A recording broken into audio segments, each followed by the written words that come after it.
Thank you all for being here and being honest and sharing, because part of growing is really sharing these vulnerable moments as well, and the moments that we can all grow and learn from. And so I'm happy to introduce Anna Siegel, a former general counsel and chairman to our business advisor to our chairman, as well as our guest of honor, Samara Bay, Hollywood speech coach and author of our book, Permission to Speak. Thank you so much.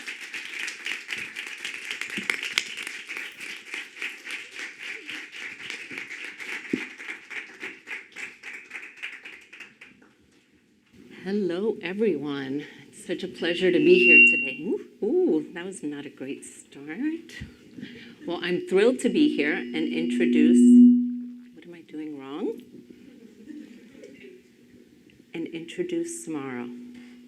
Yes, I got it? Yes, Awesome. thank you. Okay, so first of all, just so everyone kind of starts off from the same level playing field, let's talk a little bit about what you do. What is a speech coach? The mechanics of it, and also what do you think you do? Kind of the loftier version of it. Right? I love that. Hi, everybody. It's lovely to be here, and I think we're battling a little bit of feedback, but maybe they'll figure that out in the back. Yeah, thank you. So I have this quirky background as a dialect coach in Hollywood. So I work with a lot of English as a second language actors, and sometimes the way I put it, because it is literally true, is I've told a lot of movie stars what to do with their tongues. It is a weird background. Okay, it's not that right? kind of show. But listen, our tongues are necessary to talk as well. So I was working, I'll say this, with Gal Gadot the summer of 2018. I was coaching Wonder Woman 2. And it was in Washington, D.C. for a month before they moved everything else to the UK. And I was the US coach, and I was with her. And for those of you who've seen the movie, she flies a lot and doesn't speak when flying. So as a dialect coach, I had downtime. And that was a wild summer, 2018. I was on the other side of the country from my family for that month, and soaking in the news. We were hearing what was happening at the border. We were in a very delicate moment politically, and my activist friends were burning out, and I was thinking, what is there to do besides just going to protests? And right then, MoveOn.org called me. A friend had put me up for doing pro bono work, coaching women who were first-time candidates for office for the 2018 midterms. And I was like, literally, where do I sign up? And they're like, no, this is the call. You've signed up. This is it. And I dove into it not really knowing, although on some level knowing, right? But not really knowing how the work I was doing with actors over here to help them, quite frankly, sound like a character authentically, even when the cameras are like right here, right? How that would translate to coaching humans who had to sound like themselves at scale authentically. And the reality is, I discovered it was the work of my life. And it changed everything for me. And I still coach a few of my favorite actors. But the real work, of course, is coaching people, humans. And what I realized from that summer is that what I really do, to answer your question, is connect certain aspects of the technique of talking, right? So literally sounds coming out of our mouth, vowels and consonants. And, if English is your second language, the sounds that always feel like they're sticking points for you. And the musicality of spoken English, pitch and tone and all of these things, with something much deeper, which is how we each communicate has so much to do with how we move through space in the world, how much space we really believe in our bones we deserve to take up. And that's what the real work was with those candidates, and that's what has become the book and the career and my deep interest in righting certain societal wrongs in terms of what power has traditionally sounded like, what authority has traditionally sounded like, and giving us all the space to just get curious. Do those standards of what people should sound like help me? Do they help us? Does thinking in terms of like, I should keep my voice low, for example, something most of us as women have been told. If you want to get taken seriously, keep your pitch low. Is that necessary in order to get taken seriously? The conversation inside of the pitch conversation is huge, and it has to do with what each of us have been told our whole lives, right? The accumulation of little pieces of information. Your voice is too high, a lot of clients have been told, or no one will take you seriously with that girly voice, or your voice is annoying, right? I'm seeing nods. Like, we get these comments, and they're, from individuals who are often, quite honestly, trying to be helpful. But what it ends up meaning is we have all these shoulds rattling around, and when we have the chance to get up and speak, we are thinking of the shoulds and not thinking of our mission. So that's what I do. Okay, so I had this list of questions I was going to ask, and then was tone and pitch, and I kind of feel like I can't go there now because you've opened up this door. So I'm going to go with the meaty stuff next, and then we can talk about the other stuff, which is very important. And for those of you who have read the book and not heard the book, I did both. She has an amazing voice, and I do want you to understand the difference between tone and pitch, because I do think she's about empowering each and every one of you to use these tone, pitch, sound to deliver your story. But it's that I want to talk about. So for those of you that have not read or heard the book, we're going to talk about those elements. But she just opened up a door that I'd have to walk through. So I appreciate that. In the book, she is very optimistic about our individual abilities to use words and use tone and pitch and make it our own. And to empower ourselves to deal and speak, and tell me if I'm paraphrasing correctly, to deal with the power structures that we face. And I want to believe, right? I really want to believe. And, but sometimes it's difficult to believe from experience, from having experimented with using different voices, using my authentic voice, and having people look at me like, or giving me that face as I'm talking. So I want to ask you, how do we deal with that? Because I have to tell you, it puts a lot of burden on the speaker who is already somewhat vulnerable and disenfranchised to begin with. Yeah.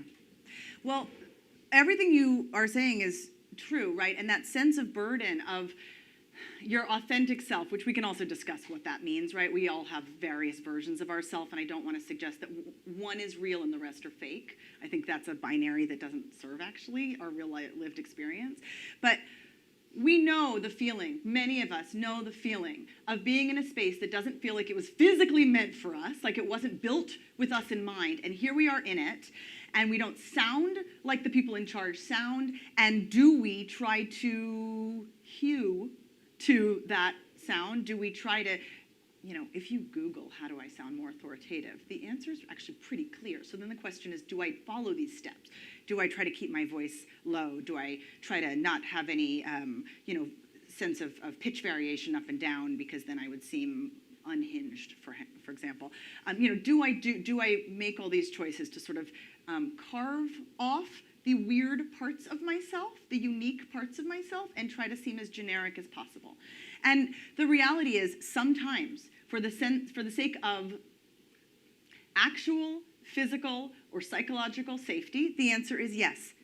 We must do what we must do. And when we don't have power in this space, when we're just starting out, when we're learning the rules of how much freedom there really is in these spaces, it's certainly not my job. It's not a responsible coach move to say, pay no attention. Just go in there like you'd be hanging out with your favorite girlfriends, loud, swear a lot, do whatever you would do when you're, drunk on a Saturday night. That's irresponsible coaching, and you know that that's not a tip you would actually enact anyway, right?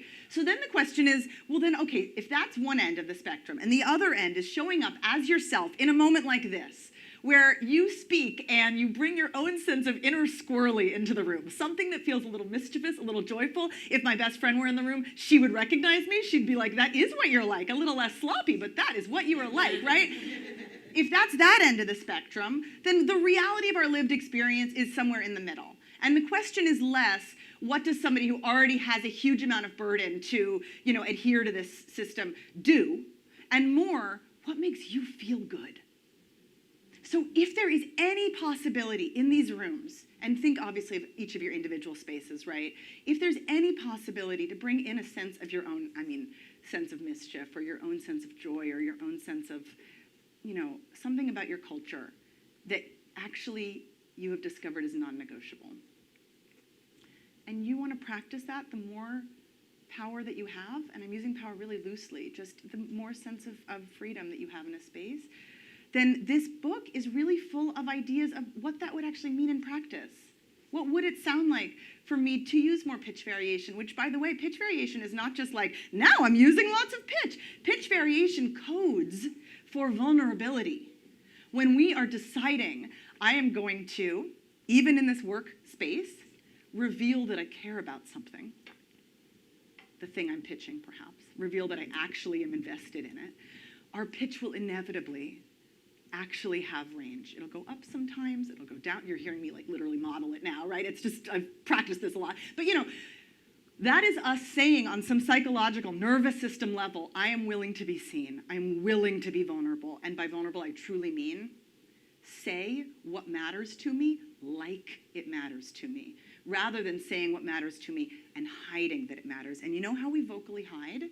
One of the ways that all of us have access to, because our vocal cords are amazing, is monotone, sometimes vocal fry. So what this means on a completely practical level is that we'll say in one note, so this is the project that I'm bringing today, and it's something that's really close to my heart, but take it or leave it. Right? And you can see what I'm doing. It is a defensive move. It is fair. Linguists tell us every habit we've picked up for a reason. So that is a protective move. And, part of my job as a coach, honestly, in the larger context of public speaking coaching, is to always show up with a anti-shame campaign vibe to remind us that every habit we've picked up has served us in some way. So look, that habit of hiding, it keeps you safe. It keeps you a little bit unknowable. And what I'm interested in, and because of course my origin story started with women who are running for office, who have to actually stand in a public square and say, this is what I believe. For each of us in those moments, not always the day-to-day office politics, but those moments, how do we get out of our throat? How do we get out of the hiding mode and actually sound like somebody who's willing to be vulnerable, to say, I care about this, and you can see that I care about it in my body language and in my tone. So I want to pick up on tone. Mm-hmm. You talked about pitch, and I found the tone chapter very interesting. In part, this tension between sounding authoritative, which is women, you want to sound authoritative, and you're told you need to be more authoritative to be taken seriously. But then there's this likability factor, which if you sound authoritative, you're often not liked. And so how do you balance that? We all know lots of executives and lots of public female figures that you say, yeah, she's tough, but I don't know if I like her. Mm-hmm. And I think as women, we do that too, and it's unfair. How do we not do it, and how do we not fall victim to that? Yeah. So one of the things that you're talking about, which I'd love to circle back on because I think that's part of the answer to your previous question also, is on some level, what we're really talking about here is voice biases, which is a term that I borrowed from linguistics. They talk a lot about accent bias. And look, anyone here for whom English is your second language, you don't need me to tell you that accent bias is real, right? Biases are the quick decisions that the brain makes. Even the most evolved people trying to be the most diverse in their thinking will make a quick bias decision. And we do this too, is what I'm really trying to say. And so the question for all biases, of course, is what is the second wiser thought that we have when we catch ourselves going, ooh, I just dismissed that person based on how they sound. This is something I am working on. Because you know what happens if we're dismissing other people based on how they sound is we're perhaps dismissing ourselves as well. So voice biases are everywhere, and the data is insanely convincing, and as is lived experience, right? But then the second half of your question, remind me where we were going with this. It's how do you sound Tone. authoritative Yeah. and also likable? Yes. Because you need to work in lots of different spaces, and Yeah. sometimes you do it to try and enter this space, but then you're perceived in this other space like, For example, for many of us, as we go from, and I'm speaking specifically to the women here, although I'm thrilled that there's a lot of men in this space. I And thank know, you for right? Your allyship Thank you for and hello. coming. Yes. Yeah, exactly. Yes. Applause for the men. And seriously, when we have an open, question and answer period, all voices are welcome in this space, right? Please help me, help you process some of these new ways of thinking about voices, right? So tone. I think a lot of us have probably seen some version of, I feel like there's a Harvard Business Review article out every week about the strength-warmth balance. So sometimes the word strength is subbed out for the word competence, but it's all trying to get at this leadership skill that is what you describe, how to seem both strong and likable. And especially for women, the data, and there's a lot of it, suggests that the answer for how to get both taken seriously and also, this is the worst way to put it, but I'm going to put it this way, kept around, is to balance your strength and your warmth. And the question is, how do you do that? These are often described as dials from 1 to 10. Cool. So I'll dial my dial up, right? I know, I'm seeing your faces. I'm so grateful for your reaction. Mm-hmm. Correct. So I'm partly here as look, the idea with being a coach is that you're practical, and if it doesn't work, it doesn't matter. So I like to take these things out of the realm of the abstract and think, well, how do I actually help myself, my friends, my clients? And strength. Many of us, and this really is for the men as well, many of us are walking around with accidental, not our own fault, societal archetypes of what a strong person seems like. And some of those archetypes are things we don't like, we don't respect, and we would never want to be caught dead seeming like. And that is getting in the way of us coming across as a type of strength that actually would be really satisfying. So if this dial is, on the one end you come across as, and often this is not about our inner knowing, it's about coming across as, which is unfair, and I'm just naming that. We come across as incompetent. Sometimes that is that we perform. I'm just not totally sure what I'm saying here, but help me out if there's anything, right? We know that. So that's incompetence, seeming. And on this end, it's, I'm here, I know what I'm talking about, you need me. On the warmth side of things, we can go from quite cold, which again, this is not about our actual heart, right? It's about how we seem. And as you are listening to me talk, you're probably thinking based on evidence that people have said to you, which one, if you're a little tiny bit lopsided one way or the other, right? So if on here we come across as a bit cold, that tends to mean that we seem closed off, that we're keeping ourselves really, really safe. And over here, the 10, we are radiating warmth and love and taking care of people. So if we start thinking about these dials, right, it does start to bring up stuff. My strength means meanness comes up for a lot of people. Strength means violence. Strength, I wouldn't want to come across as I know what I'm talking about because that has, in my mind or my life, been coded for something that feels awful, right? So then thinking, well, who do you love to listen to? What kind of leadership do you admire? Who is somebody who represents strength that just feels good? And you're welcome to think of a grandmother, you're just welcome to think let's expand for ourselves what this energy of strength is so that you can begin to recognize yourself in it. And the warmth side of things tends to be different, because when I'm offering the idea that you can enter, no matter what your official position is, whatever your status is in a space, that you can enter a room where you need something from the other people. You're pitching, you're asking for a raise, right? You're asking for somebody to take you seriously. You can enter into that space taking such fierce care of the people that have theoretically more power than you. When I introduce that, stuff comes up, right? A sense of resentment comes up, a sense of, I don't believe that they need me to take care of them. And I offer this sort of radical thought in here because the capacity that each of us has to radiate love exists. The question is, are we willing to bring it into a space? And are we willing to feel that resentment and go, no, no, no, this is strategic. I am up to something bigger.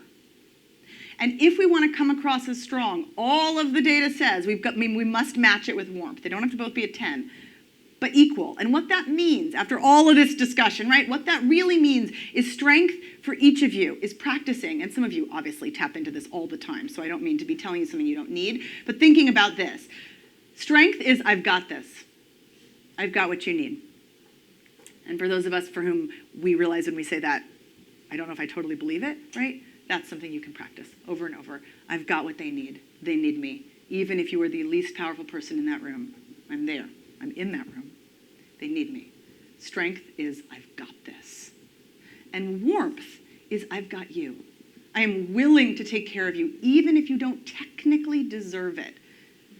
Because A, it's a strategy, and B, y'all, it is a vote for the type of world that we would like to live in. I would like there to be more leaders who are willing to walk into a space and say, I've got this and I've got you in equal measure. And you know, for those of you who are parents in this room, for those of you who are moms, notice when you balance this absolutely perfectly with your own kid. Right? They're having a rough day, your spouse is having a rough day, your best friend just got broken up with, and you show up with, I've got this, I'm so glad you came to me, and I've got you. I have radiant love to spare. I've got you. And we balance that just fine. So I like to take this out of those dials and remind us that in our deep wisdom, we have that in us already. And that's tone. I mean, we can talk about tone as the literal sound coming out of our mouth, but tone is how you enter a space and decide, I've got this, I've got you.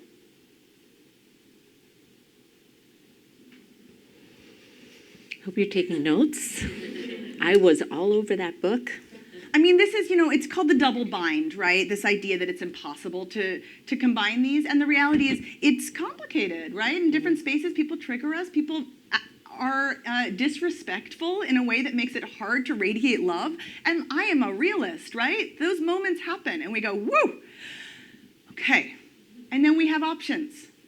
We can leave the room, but if we stay in the room, will we dare ourselves, for the sake of not necessarily that person, but for the sake of the yes we are hoping to get, for the sake of all of our friends, for our sphere of influence who will benefit from that yes, do we have it in us to keep taking care of that person who is not taking care of us back? And then go find some friends and primal scream afterwards. You know? I mean... So I want to pivot a little bit and talk about our identities. Many of us in this room are either children of immigrants or foreign-born. And I want to talk about something that you alluded to, which was, you talked about accents, right? And would you, as a speech coach, try to work on the accent? Or would you try to celebrate the accent? How do you deal with clients that come to you and say, I need to get rid of this accent because it is keeping me from developing the career that I want? And then another question is, many of us here have had very successful careers here at Telemundo, which is a Spanish language focused enterprise. How do we navigate those presentations and conversations when we have them in a non-Spanish language focused environment? Yeah, I mean, there's a lot in there. The answer to the first question, right? Would I tell somebody basically work on your accent or don't work on the accent? It's so not my job to answer that, fortunately, right? My job is to meet the client where they are, and in a way that's literally all of you in this space right now, right? And to really dig into what you want. You know, there was an original subtitle for this book that was the name of the original workshop I did at Georgia and my alma mater.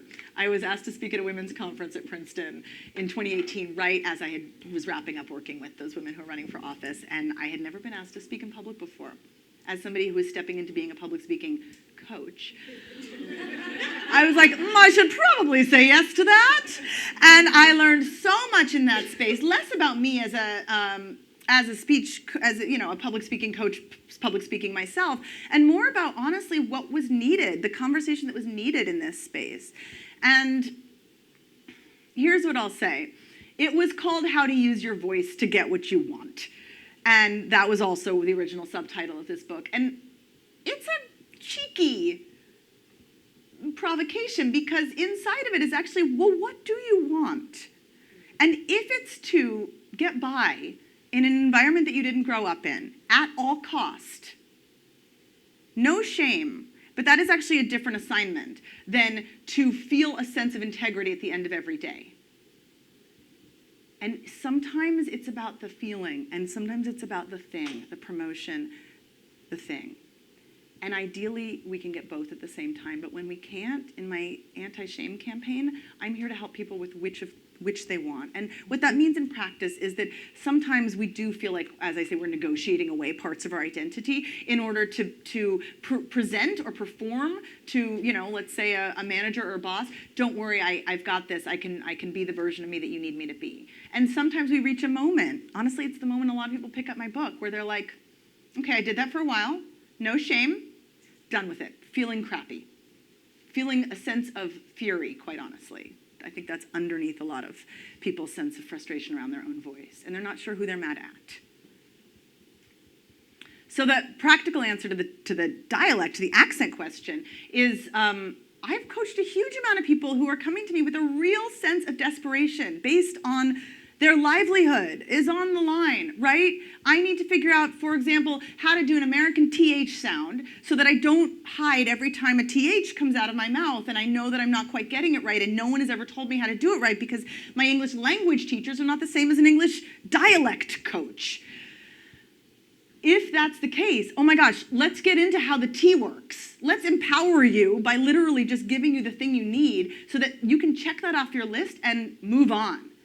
But often behind that check is all the psychological stuff of, now I fixed that T, now it's moved on to something else, which is just that I'm trying to hide that I am non-native in every way, right? And so people have this, the physical, literally, I mean, the amount of people who've sat at my dining room table trying to work on their accent like this, and I'm like, I see you.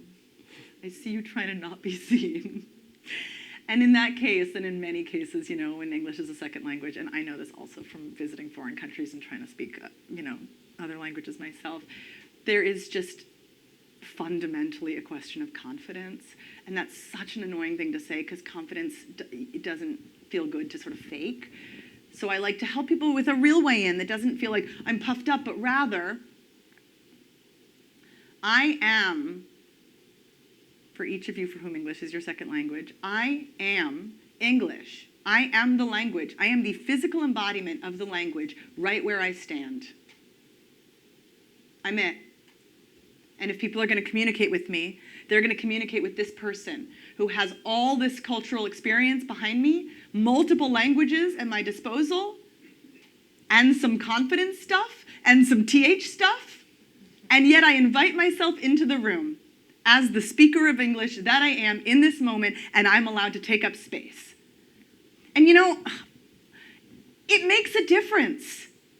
When we have stepped into that kind of an agreement with ourselves, we don't do this as much.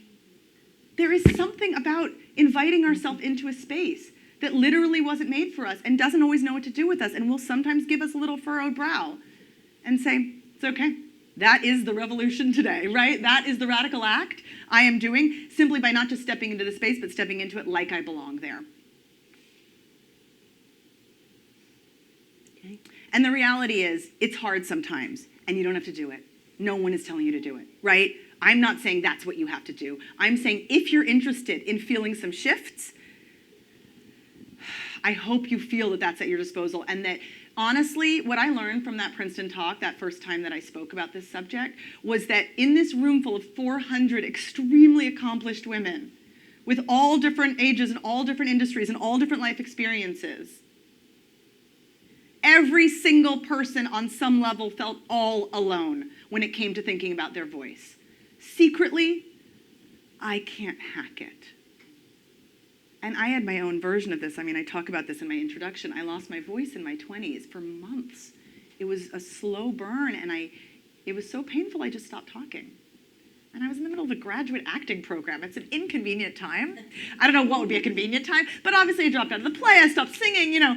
But also, when I finally got the diagnosis, and there was a little, does anyone have this? A little scope, little camera up my nose, down the back of my throat. I'm seeing some nods. You don't forget that image of your vocal cords. Yeah. I got back to class that day. I had missed the morning session, and the guy who ran the whole program in front of all of the fellow actors stopped class. Everybody turned to me, and he said, "So, what's the diagnosis?" And I literally, it was so painful to talk. I was like, push through. And I went, vocal nodules, little blisters on my vocal cord. I have to go on vocal rest. And he said, just as I thought, bad usage.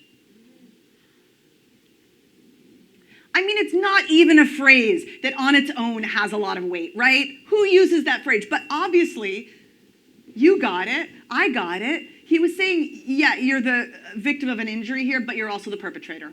You did this to yourself for shame. And that sense of shame, honestly, far lasted the vocal injury. I went to a speech pathologist. I figured out how to learn to talk again. It took about a month.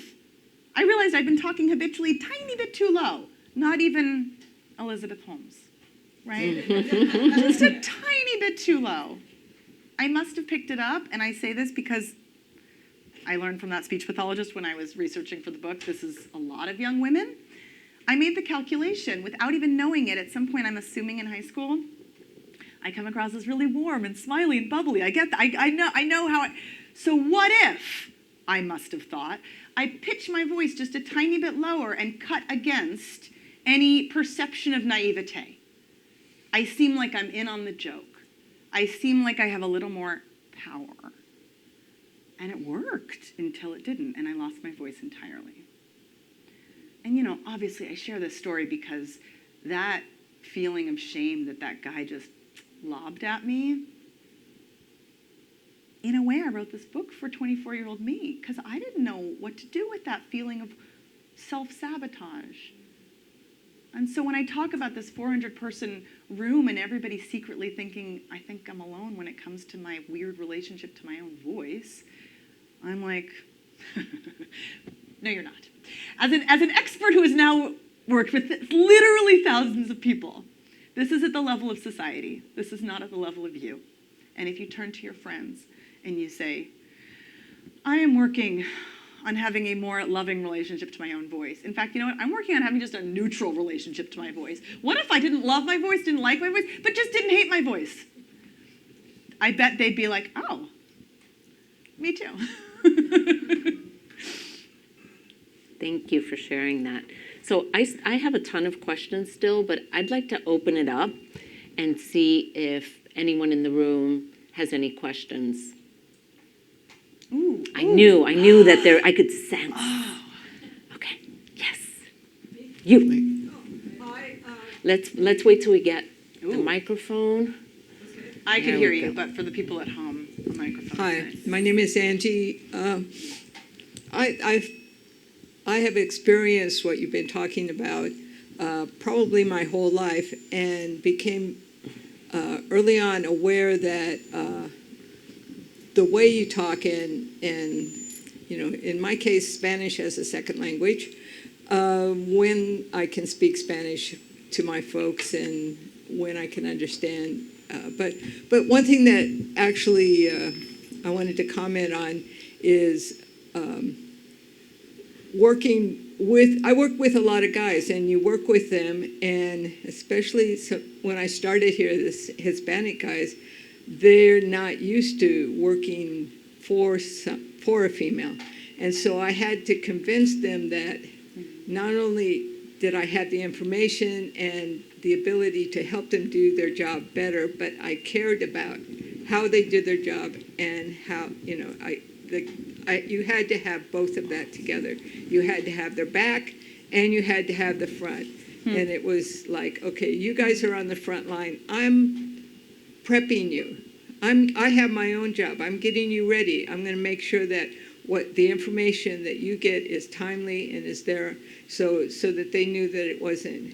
And that has held up for years and years. And it comes back to you in the most unexpected ways. But I moved here from Atlanta, and when I was in Atlanta and we worked out in the countryside, you had to have a little Southern to your voice to just be understood. If you didn't come in and have a good y'all, or then you didn't get cooperation. Part of what you're talking about. And also you had to know that in Atlanta, the first thing you do is say hello. You had to be courteous. You had to talk about the weather. You had to talk about this and that. And then you slid into whatever it was that you needed. And in other, in maybe here you don't have to do that so much. So this is a great example of what I was talking about earlier, that there is, I like to push back against this idea that there's one authentic voice we have and then all these other fake ones, right? What you just described in that last chunk of what you were talking about is the capacity that all of us have as humans to mirror the people around us and to not demonize that. There is an element of, quite honestly, tribalism. Are we an us or are we a them? And the ways in which we can say we are an us that feels good to both parties, that is not harmful, that's our human anatomy going, ooh, I have versatility. I am agile. I'm able to match this person, right? And we know this when we talk to a 5-year-old. We talk differently than when we talk to a 75-year-old. Or then we talk to a lawyer who's asking a contractual question and in, their lawyer mode and whatever, we're worried about the contract, right? This is context-based vocal change. And thank God we have the capacity to do that. Yeah. And, part of what I talk about in the book is the idea of a voice story. And a voice story is sort of the collection of seeming truths and truths that each of us have picked up from our home of origin, how to interrupt or not to interrupt, right? How to argue or never to argue, how to seem nice, how to seem likable, how to seem tough. These things that each of us learned, what our own, early lessons are about how we are perceived. Any of you who are nodding at your voice is annoying, or any version of that you might have heard from somebody in high school. Sometimes we integrate that into our sense of self, and then without remembering the origin, we go, my voice is annoying, right? Or whatever the thing is. But there is this also lovely version that is just every room we are in, every relationship we're in, changes us vocally a little bit. And in a way that's gorgeous. And what it means is that every single person in this room sounds different from every other person on earth, because our literal lived experience comes out in our voice. And not just where we grew up and not just what our parents sounded like, but every choice we made to get by in that room, to pick up that y'all, to do that thing. There's an actual word for this in linguistics, idiolect. I-D-I-O, idiolect. What it really means is we're all unicorns. Like literally, we all sound different. So, the celebration side of it definitely comes out there. Thank you for that. I think there was a question over here. Yes. Hi, thank you for coming and speaking to us today. I do have a question, which I forgot fully, but I remember that it had to do with bringing our authentic selves and voice and warmth. I have also seen that, especially for the women in the room, sorry, men, backfire and maybe invite a perception of you're not as powerful if you're warm in the workplace. So there's a lack of respect there. Maybe, it leads to ideas that wasn't your intention. So I wanted to open up a conversation or get your take on boundaries and voice. And how do you use that powerfully? I think she's also going with your intentions may be misinterpreted. Yes, right? no, I got that for sure. Yes, yes.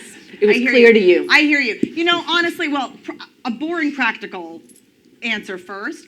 This is why this balance of strength and warmth matters. When we do come across as much warmer than we come across as strong, we can either seem like we're in some way inviting sexual advances, and we can also seem that we're a pushover, and we can also seem that we are, this is the word that gets used all the time, adorable. Which, sure, who doesn't want to be adorable unless you want power? Right? The word adorable seems to cut against the possibility of power. So this is why really finding that balance is important. But a bigger, more interesting answer, I think, is that part of what we are talking about, and part of what we are talking about when we're talking about people who are already feeling the burden, is where allyship comes in.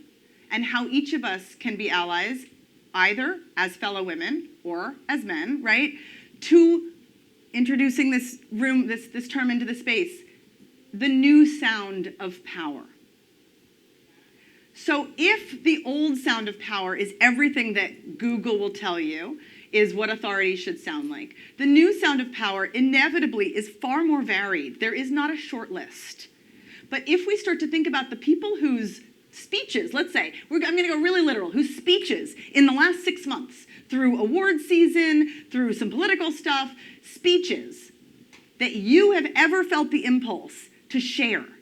Ooh, oh my God, ooh, that was hot. Let me literally make that viral, right? I'm going to send it, but so is everyone else. How do the people in those speeches talk? How do the people that make you physically go, oh, that's good, talk?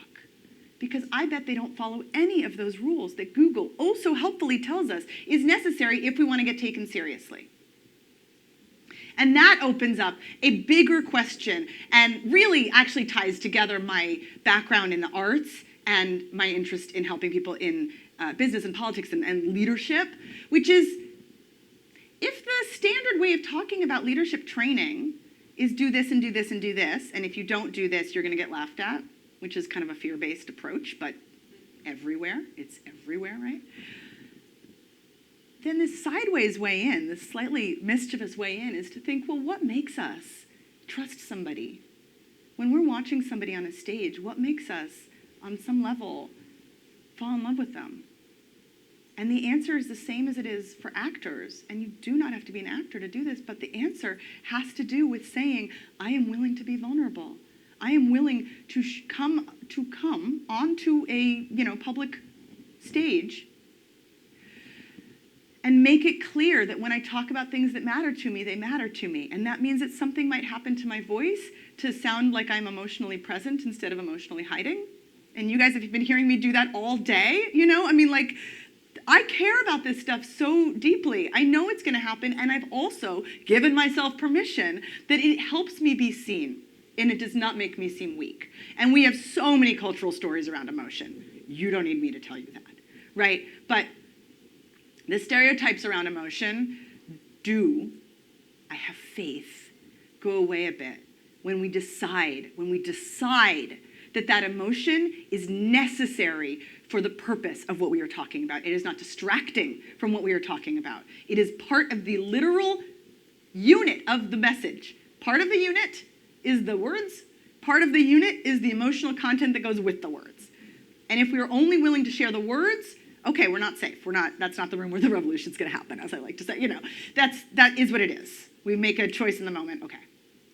But if there is any way that we can bring more of the emotional content into the space, we are inevitably going to be more ourselves. We are inevitably going to be less generic and honestly more weird Most of us are afraid of coming across as weird or crazy, and I'm sort of like offering a little invitation that when you feel enough power and privilege, and not a huge amount, but just enough power and privilege to start to play a little bit in that space, what version of you do you invite in? And how much weirder is she? Right? How much more do you just slightly recognize yourself? And then if there is feedback, like, it's hard to take you seriously because you're a woman and I'm not used to women being in charge of me, which is not said out loud, but is said in all kinds of actions, right? Or sometimes said out loud. Or sometimes said out loud. Then you can suggest, yeah, I don't sound like power has traditionally sounded. You are right. I am the new sound of power.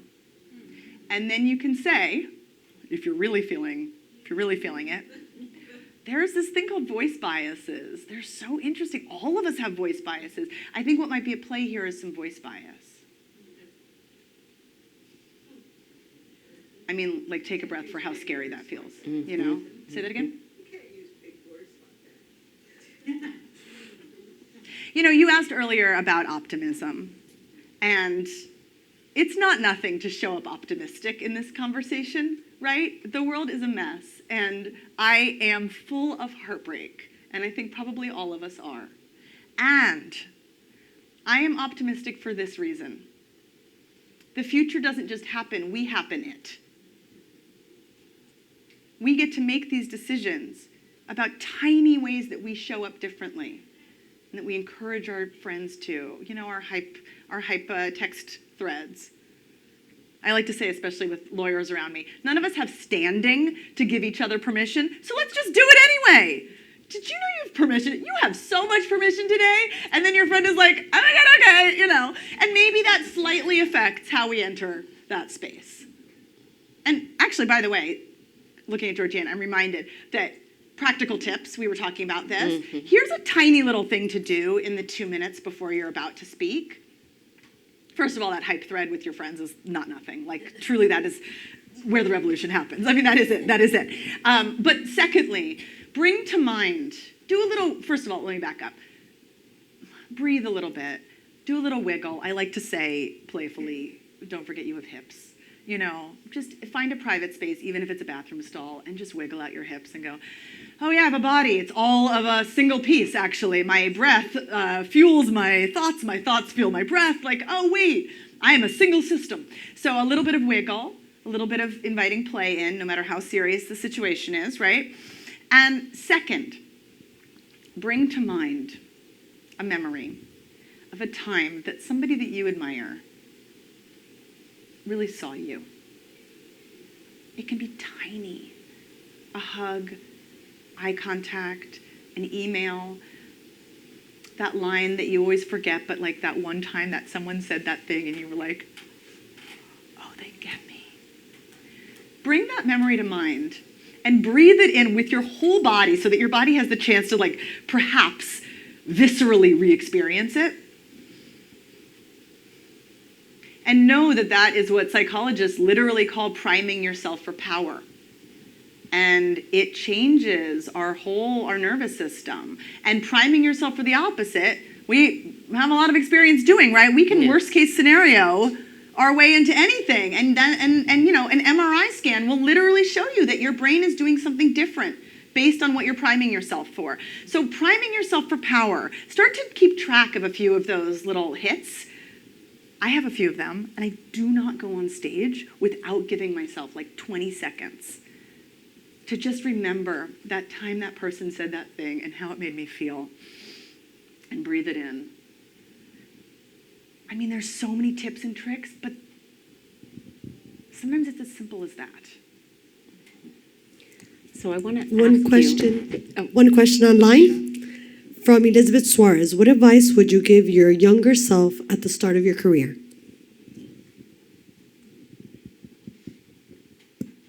You know, I think I gave it to myself with this book. You know, it's such a beautiful question, and it also is one of those existential ones that I'm going to be really annoying and say, at this point, I'm glad every single thing happened that happened. But I will say that I wish that 24-year-old me, who was, physically silenced and just did not know what to do with it and was sitting in Providence, Rhode Island in the dead of winter with tea late at night going, what is my voice trying to tell me? What is wrong with me? Why me? I mean, a lot of self-pity, right? Why can't I hack it? All those things that I know that we've thought. I thought, and I didn't have a book to turn to, and I didn't have a conversation like this to turn to. And, I honestly just hope that this becomes enough of a movement that when anyone else has that feeling, they know where to turn,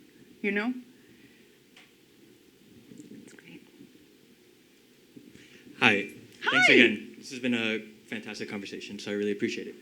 Quick question this one's a bit about workplace dynamics and speaking in the workplace. So as younger millennials and Gen Z start to grow up and enter the workforce, it's pretty clear that they react a bit differently to leadership styles, management styles, coaching styles, etc. I'm just curious to hear your thoughts on how you think that might impact some of the strategies or observations that you might have that you talk to in your book or in your coaching. Yeah, I appreciate that. I'm going to say something bold, and let's see if you all agree. I think my style is for them. I think so too. Okay, thanks. Thank you. Thank you for that. Thank you for that validation. I mean, what? There's so much crap that's said about the younger generations coming in and not having the work ethic, et cetera, et cetera. These are all I read the stories too, but I think that underneath it is a generation or so who, because of the pandemic, but also because of the internet, because of the style of communication that happens on YouTube and TikTok, has a really sensitive BS meter. Mm-hmm. Yeah. And I'm kind of here to say, you should. You're right. And if you don't trust somebody because they show up as an old style of leadership that is stoic, trust your instincts.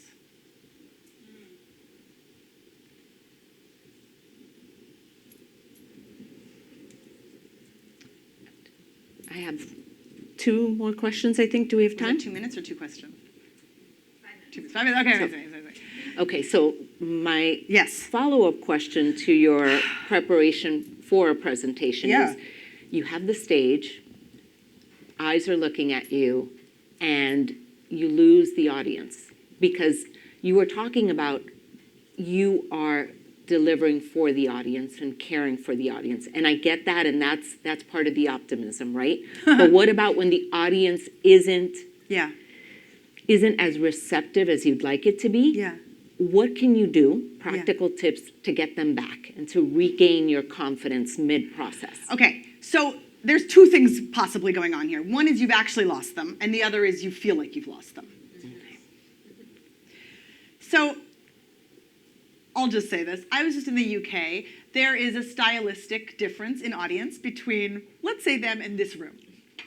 And So you're feeling our love. That is a big old ugly stereotype, and exactly, I'm feeling the love here. And that, obviously, that's a huge stereotype, and I don't like to, be a person who goes around with ugly stereotypes. So obviously, I say that with a sense of humor. But the reality is that I was in rooms where I couldn't read people.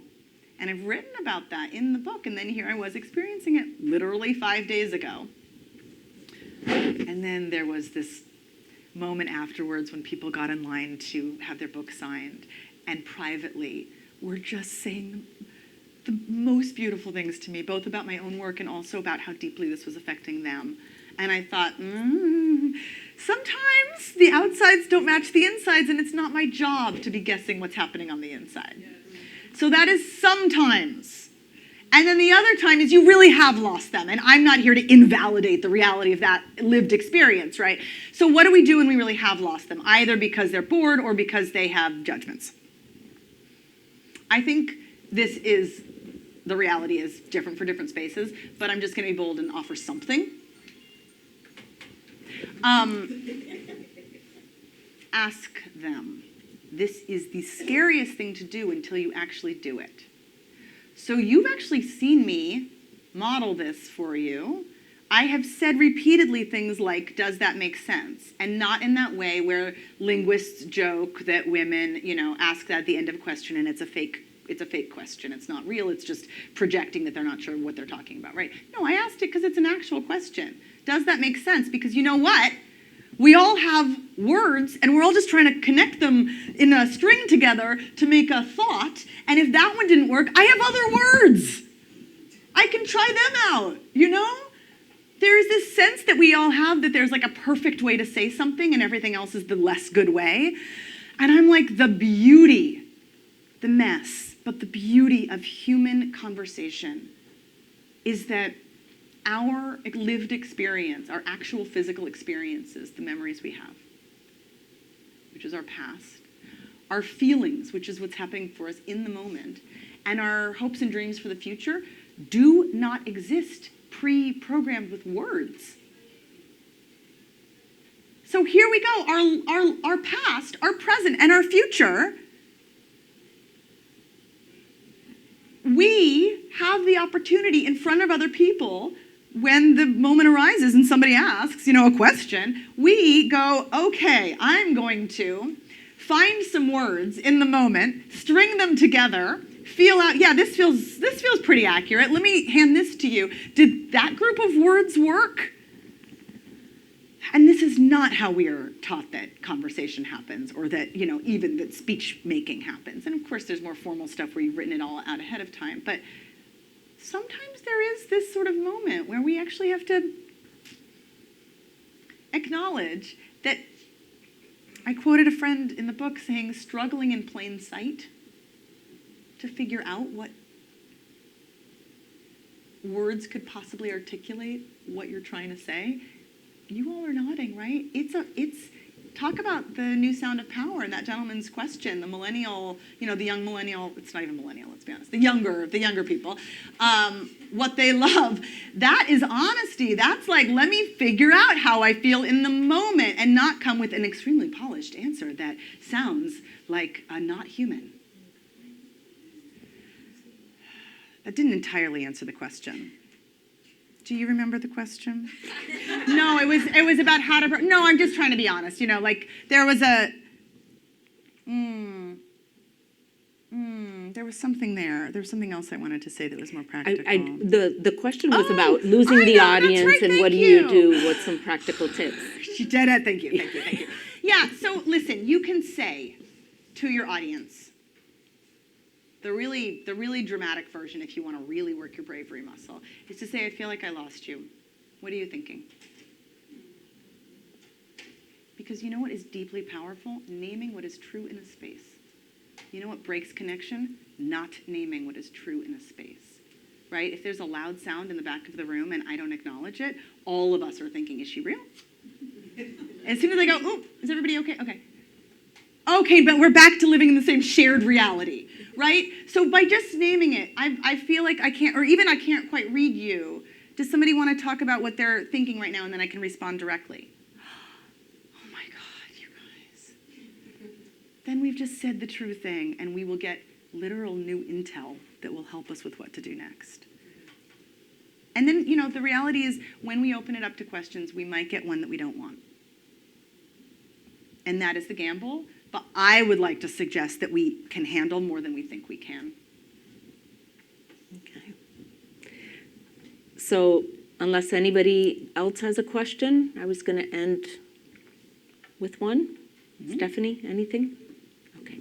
So I wanted to end with the concept of duende. And that special magnetic power that some people have when they speak. Is that something that you can learn? Is that something you're born with? Can you talk a little bit about that? I think some people have easier access to it just based on how, I'm going to say something really deep that just came to mind, based on how safe you felt growing up. So duende is the spirit of wow, that person's up on that stage and they just have it, right? There's like a charisma. There's something that just feels like they're singing the spirit of their soul out loud. That just requires such a sense of comfort.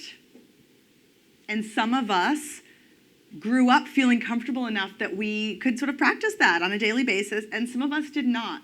And so entering a space that was not physically made for us, I mean, I say that because many spaces were just, 100 years ago, women weren't allowed out of their house to speak in a public square on a subject that mattered to them. So, 100 years ago is a long time ago, but it wasn't for our grandmothers who raised our mothers, who raised us. So really the stigma inside of these spaces is real and fresh. Mm-hmm. So, I don't know, yes.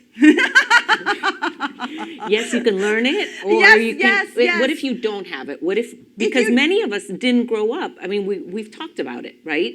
You didn't grow up feeling like the way you spoke is the right way, or that anybody was going to open the door to the corridors of power. So how do you fake it till you make it? How do you create that duende until you really embody it? What I really hope for all of you, for all of us, is that we can practice to the extent that it feels good inside the mundane day-to-day of our work life. But that is not the heart of this work, and it's not when any of us are sort of policing you for your duende, right? What I want is for those moments where you might show up magnificently as you've never shown up before, unhiding, right? And talking about what matters to you and having it change the room and having it change the yes. That those moments you can access a sense of duende. So the question is, where do you practice that? And it may not be in your day-to-day work life, although feel free, right, obviously. But it may be that that's what you practice with your friends. It may be that that's what you practice when you catch yourself around people who really get you and you just feel the most expansive you've ever felt. And you go, ooh, is this leadership me? With your kid, when you're balancing strength and warmth. I have an almost 8-year-old. In those moments where I just feel so present with him that I am letting him be seen, that we're that I'm parenting well. In those moments, I like to think now, that's my leadership voice. I have found it in a surprising place. And now the question is, where else do I bring it? So, all of us have access to duende. It's a question of permission. And the question is, where do we practice our permission? And for some of us, we just have to find the safest spaces we can. And if that's with friends, great. And if that's on our own, great. And if that's listening to my audiobook, great. Right? But permission, I think, is a feeling. And the feeling expands the more you practice it. And it's often a tiny shift on the outside. But it's a huge shift on the inside. And all of us have access to it. Thank you so much. Thank you. This was wonderful.